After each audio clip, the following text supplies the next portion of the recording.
Just a quick video. Years ago, my son and I made this to store all my power tools, and it's just a cubby. It's divided up with 1/4 inch plywood. This is some 1/2 inch, 1/2 inch, and 1/2 inch, and I just ran it through the saw and made a little dado cut, and it's got some OSB on the back side of it, and then mounted it on the wall.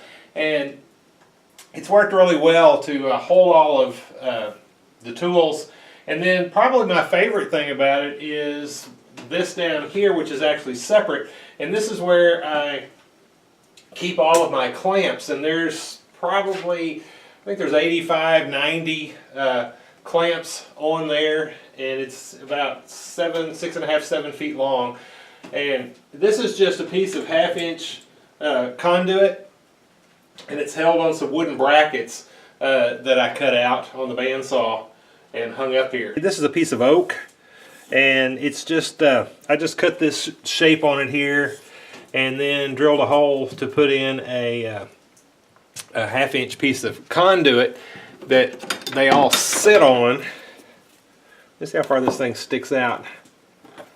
So we're looking at 7 inches from the back. It really doesn't have to probably be out that far. 6 inches would probably be plenty. I don't have any clamps that actually go back farther than that, but as you can see, it does a really good job of holding them. Anyway, I just thought some of y'all might be interested. You know, you're always, if you're like me, you're always looking for a better way to store stuff, and just thought this might inspire somebody. Hope it was helpful. Thank you for watching.